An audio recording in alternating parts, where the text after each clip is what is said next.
यह कहानी लेखक की अपनी भावनाओं के द्वारा लिखी गई है। इस कहानी को सुनकर आप अपना मनोरंजन कर सकते हैं। इस कहानी में दर्शाए गए पात्र, उत्पादन और घटनाएं सभी काल्पनिक हैं। कहानी किसी भी व्यक्ति के भावनाओं, प्रथाओं और परंपराओं का अपमान नहीं करती है। यह कहानी पूरी तरह से काल्पनिक है। दोस्तों, सिर्फ आपसे एक ही रिक्वेस्ट है कि आप हमारी वीडियो को लाइक और सब्सक्राइब कर लिया कीजिए, क्योंकि हम इसे बहुत ही मेहनत से बनाते हैं और आप बिना लाइक और सब्सक्राइब किया ही चले जाते हैं। प्लीज प्लीज प्लीज, यह आपका प्यार होगा हमारे लिए। आप हमारे चैनल को लाइक और सब्सक्राइब जरूर कर लिया कीजिए, जिससे हमें लगेगा कि हमारी मेहनत व्यर्थ नहीं जा रही है। CH65 मौत को छूकर टक से वापसी। वृत्तिका की नज़र उस घड़ी में लगी चौथी सुई पर गई। स्टाफ रूम में अलार्म घड़ी का क्या काम, इसमें अगले 10 मिनट का अलार्म सेट है। मतलब ओह नो, इसका मतलब अगले 10 मिनट बाद ब्लास्ट। ऐसा नहीं हो सकता, मैं फिर से ऐसा नहीं होने दूंगी। वृत्तिका जल्दी से घड़ी की तरफ इशारा करती है, इसे जल्दी से नीचे उतारो। आई एम श्योर बॉम्ब यहीं होगा, आराम से उतारना। वृत्तिका का ऑर्डर मान एक सोल्जर जल्दी से कुछ बेंच और स्टूल पर चढ़कर धीरे से दीवार घड़ी को नीचे उतारता है। उस घड़ी में नॉर्मल घड़ी से कहीं ज्यादा वजन था। वृत्तिका जल्दी से बोलती है, इसमें अगले 10 मिनट का टाइमर सेट है, प्लीज जल्दी चेक करिए, वक्त नहीं है हमारे पास। बॉम्ब डिफ्यूजिंग टीम वृत्तिका की बात सुन जल्दी से चेक करने लगती है। घड़ी के पीछे एक बॉम्ब फिट किया गया था, जिसे बहुत सारे वायर से कॉम्प्लिकेटेड किया गया था ताकि कोई आसानी से उसे डिफ्यूज न कर सके। डिफ्यूजिंग टीम काफी मशक्कत कर रही थी। अब बस 3 मिनट बचे हुए थे और डिफ्यूजिंग टीम 2 वायर लेकर बैठी थी, एक रेड और एक ब्लू। अब तो खुद डिफ्यूजिंग टीम के भी पसीने छूट गए थे। सबको लग रहा था कि मौत सामने है। किसी को समझ नहीं आ रहा था कि कौन सा वायर काटा जाए, क्योंकि इस बॉम्ब में सारे वायर उल्टे फिट किए गए थे। सोचने का टाइम नहीं है, जल्दी कुछ कीजिए, सिर्फ 2 मिनट है। वृत्तिका बोलती है, मैडम अगर गलत वायर काटा तो सब मारे जाएंगे और इतना वक्त नहीं है कि इस बॉम्ब को कहीं दूर ले जाया जाए। दूर दूर तक पब्लिक एरिया है ये। वृत्तिका आर्यन को वीडियो कॉल में अच्छे से दिखाती है, आर्यन जल्दी बताओ, टाइम नहीं है हमारे पास। आर्यन ध्यान से बॉम्ब के वायरिंग सिस्टम को देखता है। उसे समझ आ गया था कि जानबूझकर भ्रमित करने के लिए सारे वायरिंग सिस्टम को उल्टा किया गया था। वृत्ति, रेड वायर काटो। आर यू श्योर आर्यन, अगर गलत वायर कटा तो सब मारे जाएंगे। वृत्तिका जल्दी से घबराते हुए बोलती है, डैम श्योर यार, कभी तो मुझे बुद्धू समझना बंद कर, आर्यन बोलता है। वृत्तिका डिफ्यूजिंग टीम की तरफ देखती है तो वो वृत्तिका का इशारा पर रेड वायर काट देते हैं। वायर काटने के साथ ही सभी आंखें डर से बंद हो जाती है। बॉम्ब का टाइमर रुक गया था और वो डिफ्यूज हो गया था। सबने एक चैन की सांस ली। डिफ्यूजिंग टीम का हेड नीचे जमीन पर बैठ गया और गहरी सांस लेता है, क्योंकि आज तो उसे लगा जैसे वो मरने ही वाला है। वो एक नज़र सबकी तरफ देखता है। आज ये लाइन हमारे ऊपर फिट बैठती है, मौत को छूकर टक से वापसी। उसकी बात सुन वहां खड़े सभी लोगों के चेहरों पर मुस्कान आ जाती है। फिर फोर्स एक बार पूरे कॉलेज की अच्छी तरह से छानबीन करते हैं और कॉलेज में रखे हथियार और स्पाई कैमरा को जब्त कर लेते हैं। बाहर एम्बुलेंस खड़ी हुई थी और सारे नकाबपोशियों की लाशों को ले जाया जा रहा था। वृत्तिका कॉलेज के बाहर खड़ी सीनियर ऑफिसर के साथ बात कर रही थी। वहीं मीडिया अब भी वृत्तिका का एक इंटरव्यू लेने की फिराक में थी। कुछ देर बाद सारे ऑफिसर्स वहां से चले जाते हैं और अब बस अभय सिंह जी और वृत्तिका ही वहां खड़े थे। अभय सिंह जी मुस्कुराते हुए कहते हैं, वेल डन वृत्तिका, आज तुमने एसएफ फोर्स के साथ साथ इंडियन आर्मी का सर भी गर्व से ऊंचा कर दिया। वृत्तिका उनकी बात सुन मुस्कुरा देती है। अब आगे क्या प्लान है, अभय सिंह जी पूछते हैं। वृत्तिका उनकी बात का मुस्कुराते हुए जवाब देती है, मैं आगे की कोई प्लानिंग नहीं रखती दादू, किस्मत जहां ले जाएगी वहां मैं जाऊंगी, लेकिन फिलहाल के लिए I will return to my duty. क्या एक बार फैमिली में सबसे नहीं मिलोगी बेटा, अभय सिंह जी परेशान होते हुए पूछते हैं।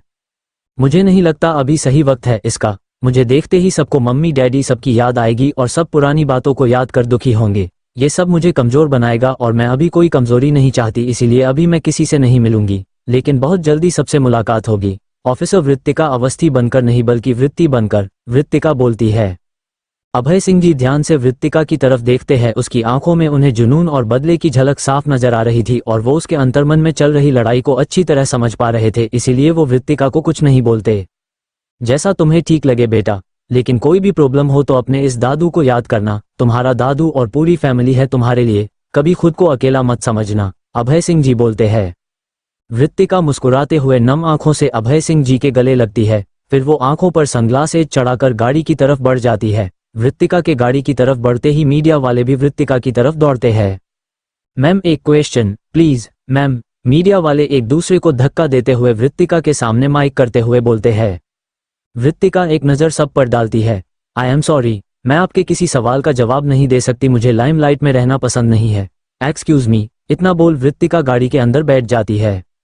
ड्राइविंग सीट पर बैठा सोल्जर वृत्तिका के ऑर्डर का वेट कर रहा था। वृत्तिका अपने फोन में देखते हुए कहती है, एयरपोर्ट। उसका ऑर्डर सुनते ही वो गाड़ी स्टार्ट कर देता है। वृत्तिका एक नज़र पीछे कॉलेज की तरफ देखती है। उसे ऐसा लग रहा था मानो उसकी दुनिया ही पीछे छूट रही हो। एकाएक वृत्तिका के सामने उसके दोस्तों का और विधान का चेहरा आ जाता है। वृत्तिका अपनी आंखें बंद कर लेती है तो उसकी आंखों से आंसू बहने लग जाते हैं। वृत्तिका का दिल जोर से धड़क रहा था। मुझे समझ नहीं आ रहा मेरे साथ क्या हो रहा है। इतना अटैचमेंट कैसे हो सकता है मुझे। विधान, काश मैं उसे एक बार देख पाती, लेकिन अगर मैं उसके सामने गई तो वो मुझे आसानी से जाने नहीं देगा। वृत्तिका अपनी आंखें बंद किए कुछ देर सीट से सर टिका देती है। फिर अचानक से वो अपनी आंखें खोलती है। गाड़ी हॉस्पिटल की तरफ मोड़ दो जहां सारे घायलों को शिफ्ट किया गया है। वृत्तिका किसी को कुछ मैसेज करती है और गहरी सांस लेकर बाहर की तरफ देखने लग जाती है। कुछ ही देर बाद वृत्तिका सिटी हॉस्पिटल के बाहर होती है। इस वक्त यहाँ काफी भीड़ थी, इस वजह से वृत्तिका हॉस्पिटल के पीछे वाले गेट से अंदर जाकर लिफ्ट में घुस जाती है। लिफ्ट में पहले से ही एक आदमी था जिसके चेहरे पर मास्क था। वो वृत्तिका की तरफ एक बैग बढ़ा देता है। वो बोलता है, मैडम, आपने जो बोला था वो सारा सामान है इसमें, और टेररिस्ट के अलावा स्टूडेंट्स में से जो भी घायल थे उन्हें आर्मी प्रोटेक्शन में वीआईपी रूम में शिफ्ट किया हुआ है। वृत्तिका बस हामी में गर्दन हिला देती है और लिफ्ट खुलते ही वो वॉशरूम में दाखिल होती है और कपड़े चेंज कर लेती है। उसने अपने बाजू के घाव पर पट्टी कर ली थी और सारा खून साफ कर लिया। वृत्तिका एक वाइट ड्रेस पहनकर उसके ऊपर जैकेट डाल देती है और बालों को खुला रख लेती है। फिर वो अपने चेहरे पर मास्क लगाकर वीआईपी रूम की तरफ बढ़ जाती है। एक सोल्जर वहां आता है। मैडम, आपके ऑर्डर के अनुसार अभी किसी भी पेशेंट के रूम में कोई फैमिली मेंबर नहीं है। वृत्तिका बिना कुछ बोले एक एक नज़र हर कमरे में देखती है और एक रूम में विधान पर नज़र पड़ते ही उसके कदम रुक जाते हैं। वृत्तिका उस सोल्जर को जाने का इशारा कर अंदर चली जाती है। विधान के सर पर पट्टी बंधी हुई थी और उसे नींद का इंजेक्शन दिया हुआ था, इसीलिए वो गहरी नींद में था। वृत्तिका उसके पास चली जाती है और बड़े ध्यान से विधान को देखती है। उसकी आंखों में आंसू आ जाते हैं। आई लव यू वेद, काश ये मैं तुम्हें सामने से कह पाती, लेकिन ऐसा नहीं हो सकता। अगर मैंने ऐसा किया तो तुम मुझे जाने नहीं दोगे और मेरा जाना जरूरी है। मुझे नहीं पता तुमसे दूर कैसे रहूंगी, लेकिन शायद यही मेरी किस्मत है। प्लीज मुझे ढूंढने की कोशिश मत करना, वृत्तिका रोते हुए कहती है। वृत्तिका विधान के माथे पर एक लाइट किस करती है। फिर वो एक नज़र विधान के ब्लेजर की तरफ देखती है तो उसकी पॉकेट चेक करती है जिसमें वो चिट रखी थी जो वृत्तिका ने लाइब्रेरी में रखी थी। वृत्तिका उसे वापस रख देती है और एक नज़र विधान को देख रूम में बाहर चली जाती है। वृत्तिका के जाते ही विधान अपनी आंखें धीरे से खोलता है और उसे जाते हुए देख मुस्कुराता है। बाहर उसकी नज़र सामने से आ रही वाणी जी पर पड़ती है तो वो जल्दी से साइड के रूम में घुस जाती है बिना ये देखे कि वो रूम किस पेशेंट का है। अंदर दीप्ति बैठी हुई थी और उसके हाथों में जूस का ग्लास था। पास में एक नर्स खड़ी हुई थी। वृत्तिका को देख दीप्ति कुछ पल हैरान हुई, बाद में नॉर्मल, क्योंकि उसे पता था कि विधान भी यहाँ एडमिट है। वो नर्स वहां से चली जाती है। दीप्ति को समझ नहीं आ रहा था वो क्या बोले। फिर जब वृत्तिका वहां से जाने लगी तो उसे धीमी सी दीप्ति की आवाज आई, I am sorry and thank you. Vrittika के कदम रुक जाते हैं और वो मुड़कर दीप्ति की तरफ देखती है। दीप्ति अपने बेड से उठ जाती है और वृत्तिका के पास आती है। मैंने जो कुछ भी किया उसके लिए प्लीज मुझे माफ कर देना। बचपन से मेरे पेरेंट्स ने मेरा हर शौक हर जिद पूरी की है और शायद विधान को भी मैं जिद समझ बैठी थी, लेकिन अब मेरी आंखें खुल गई है। विधान को आप जैसी लड़की ही डिजर्व करती है, बल्कि विधान आप जैसी नहीं आपको ही डिजर्व करता है। आप उसके लिए बेस्ट हो और ये कोई नहीं बदल सकता। वृत्तिका उसके कंधे पर हाथ रखती है। ध्यान रखना अपना, और पुरानी बातों पर परेशान होने की जरूरत नहीं है। दीप्ति बोलती है, थैंक यू मेरी गलतियों को माफ करने के लिए, एंड आई प्रोमिस आज के बाद मैं ऐसा कोई काम नहीं करूंगी जिससे मेरी फैमिली या किसी और को तकलीफ हो। वृत्तिका उसकी बात सुन मुस्कुरा देती है और अपना मास्क पहनकर वहां से चली जाती है। जैसे ही वृत्तिका लिफ्ट में घुसती है वो अंदर से बाहर निकल रहे सिद्धार्थ से टकरा जाती है। वृत्तिका उसे एक थोड़ी घबरा जाती है और जल्दी से लिफ्ट के अंदर घुस जाती है। सिद्धार्थ को ना जाने क्या सूझी, वो वापस लिफ्ट में घुस जाता है। श्री, सिद्धार्थ धीरे से बोलता है, I mean Vrittika ma'am. Vrittika को सिद्धार्थ का ऐसे बोलना बिल्कुल अच्छा नहीं लगता। वो अपना मास्क हटा गुस्से में सिद्धार्थ को देखती है। ये क्या मैम लगा रखा है, मेरा नाम पता चल गया तो अब मैं दोस्त नहीं रही। सिद्धार्थ वृत्तिका के गुस्से से घबरा गया, नहीं मेरा मतलब वो नहीं था। तब तक लिफ्ट रुक जाती है और लिफ्ट का गेट खुलता है। वृत्तिका सिद्धार्थ के साथ वही साइड में खड़ी हो जाती है। देखो सिद्धार्थ, मैं जो कोई भी हूँ तुम्हारी दोस्त हमेशा रहूंगी, इसलिए ऐसा बोलने की दोबारा कोशिश मत करना। ओ सॉरी वृत्तिका, सिद्धार्थ कहता है। वृत्तिका नहीं, कॉल मी वृत्ति, वृत्तिका कहती है। वृत्ति, क्या तुम जा रही हो, हमसे अब नहीं मिलोगी? सिद्धार्थ थोड़ा दुखी था वृत्तिका के जाने से। ऐसा नहीं है, मैं तुम सबको कभी नहीं भूलूंगी और हम जरूर मिलेंगे, डोंट वरी। लेकिन अभी मुझे जाना होगा, विधान का ध्यान रखना और उसे मत बताना कि मैं हॉस्पिटल आई थी, वृत्तिका कहती है। ओके वृत्ति, जल्दी मिलना। ऐसा बोल वृत्तिका मास्क पहनकर वहां से निकल जाती है और सिद्धार्थ बस उसे जाता हुआ देखता है। वृत्तिका जाकर गाड़ी में बैठ जाती है और ड्राइवर से एयरपोर्ट जाने को बोलती है। गाड़ी में बैठे हुए वृत्तिका को उस शंख का ख्याल आता है जो विधान ने उसे दिया था।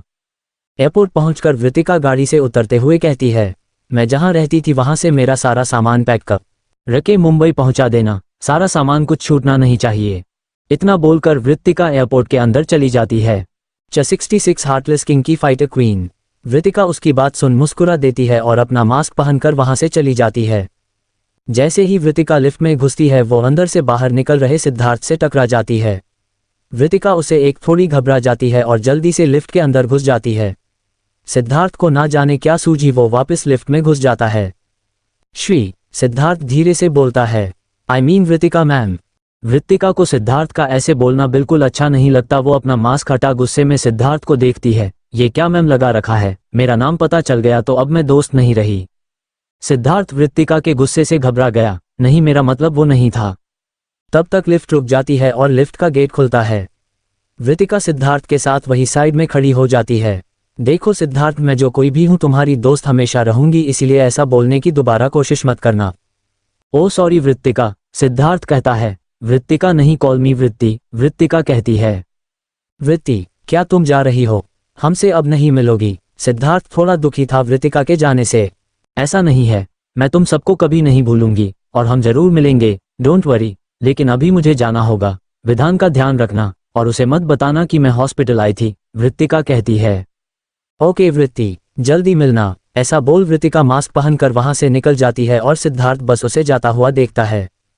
वृत्तिका जाकर गाड़ी में बैठ जाती है और ड्राइवर से एयरपोर्ट जाने को बोलती है।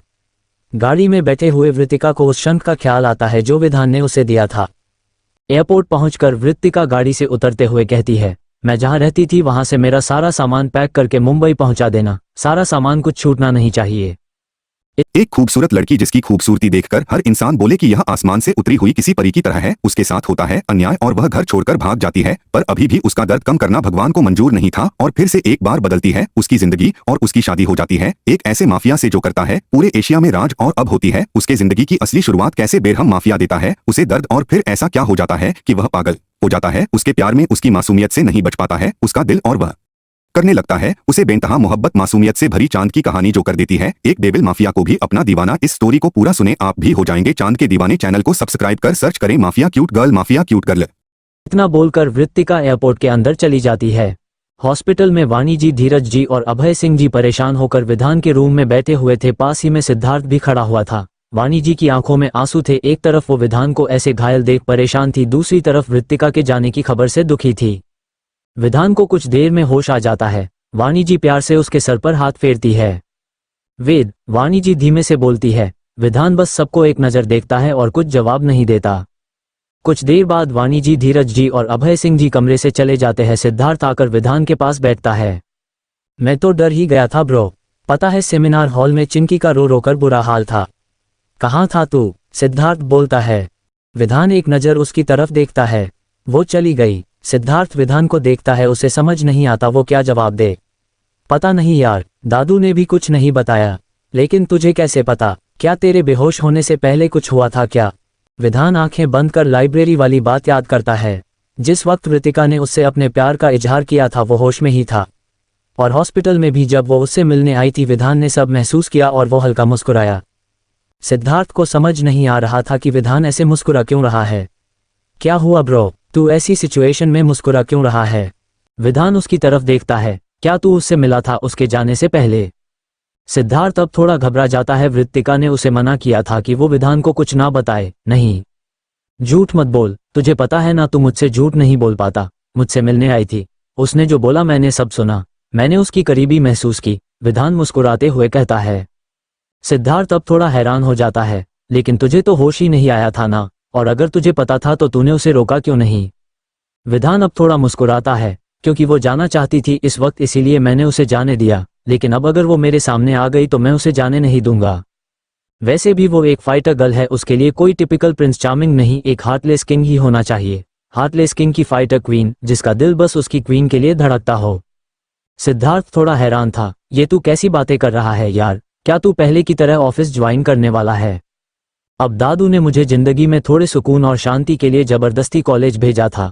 अब मेरा सुकून तो मेरी एंग्री बर्ड अपने साथ ले गई, अब वहां मेरा क्या काम? ऑफिस में इन्फॉर्म कर दो। उन सबके चैन से जीने के दिन गए। विधान सिंह आहूजा इज बैक।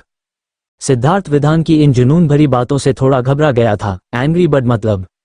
विधान की नजर अब अपने ब्लेजर पर पड़ी जो सोफे के साइड एक हैंगर से लटका हुआ था। वो सब तुझे जानने की जरूरत नहीं है, मेरा ब्लेजर मुझे देना। विधान उस तरफ इशारा करता है।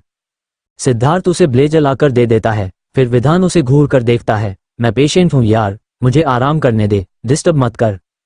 विधान के ऐसा बोलते ही सिद्धार्थ झेप जाता है और फिर मुस्कुराते हुए बाहर चला जाता है। विधान ब्लेजर की पॉकेट से वो चिट निकालता है, फिर वो गहरी सांस लेकर उसे देखता है। आई एम सॉरी विधान, इतने वक्त से मैंने तुमसे और सबसे झूठ बोला, लेकिन तुम ये चिट पढ़ रहे हो मतलब तुम सब जान चुके हो। मैं कॉलेज में सिर्फ अपने इस मिशन के लिए आई थी और मेरा काम पूरा हो चुका है, इसीलिए मैं जा रही हूँ। तुम प्लीज कुछ भी सोचकर मत बैठ जाना और मुझसे ढूंढने की कोशिश भी मत करना। श्री वृतिका। विधान उस चिट को देख मुस्कुराता है। ओह मेरी एंग्री बर्ड, तुमने सोच कैसे लिया कि इतने सालों बाद तुम मुझसे मिलोगी और मैं तुम्हें परेशान भी ना करूं? लेकिन कोई बात नहीं, अब मेरी एंग्री बर्ड की यही इच्छा है तो मैं तुम्हें नहीं ढूंढूंगा। लेकिन जिस दिन तुम मेरे सामने आ गई उस दिन से मुझसे दूर जाने का ख्याल भी अपने शैतानी दिमाग से निकाल देना, क्योंकि अब तुम सिर्फ मेरी हो। तुम्हारी जिंदगी से मैं कभी दूर होने से रहा। उधर वाणी जी परेशान होकर धीरज जी से कहती है, वृत्ति इतने सालों बाद मिली थी, आप सबने उसे जाने कैसे दिया? रोका क्यों नहीं? धीरज जी बोलते हैं, मुझे नहीं पता था वाणी जी वृत्ति ऐसे चली जाएगी, और डेग ने भी साफ बोल दिया है कि कोई भी वृतिका को नहीं ढूंढेगा, वो जो बोलेंगे वही होगा। चिंकी बेहोश हो गई थी, मैं उसे हॉस्पिटल लेकर आ गया। पीछे से मुझे पता चला कि वो बिना रुके जा चुकी है। पता नहीं हम उससे कब मिलेंगे, जब मिले थे तब उसके बारे में कुछ पता नहीं था, और अब जब सब कुछ पता है तो वो हमारे सामने ही नहीं है। वाणी जी परेशान होकर कहती है। तभी पीछे से अभय सिंह जी की आवाज आती है, वृत्ति यहाँ से जा चुकी है, इसीलिए अब इस बारे में कोई बात नहीं होगी। जब सही वक्त आएगा मैं खुद तुम सबको उसके बारे में बता दूंगा, लेकिन अभी मुझे कोई बहस नहीं चाहिए। अभी विधान और चिंकी जो कुछ हुआ उससे काफी स्ट्रेस में है, सबको उनका ध्यान रखना चाहिए। वाणी जी और धीरज जी उनकी बात मानने के सिवा कुछ नहीं कर सकते थे, क्योंकि उन्हें पता था कि अभय सिंह जी ने कुछ सोचकर ही फैसला लिया होगा। उधर वृत्तिका एसएफ हेडक्वार्टर से अपने घर पहुंचती है, जहां पहले ही उसका दिल्ली का सारा सामान आ चुका था। वृत्तिका एक नज़र वहां रखे 4-5 बैग पर डालती है, फिर फ्रेश होने बाथरूम में चली जाती है। नहाकर वृत्तिका बाथरूम से बाहर आती है और बेड पर बैठ कुछ सोचने लग जाती है। तभी उसके दिमाग में कुछ आता है और वो जल्दी से उन बैग्स के पास जाती है। जल्दी जल्दी वृत्तिका एक बैग खोलती है, उसमें उसके कपड़े भरे हुए थे। वृत्तिका कपड़ों में टटोलने लगती है, लेकिन उसे कुछ नहीं मिल रहा था। कहाँ गया? कहीं वही तो नहीं रह गया? वृत्तिका परेशान होते हुए दूसरा बैग खोलती है।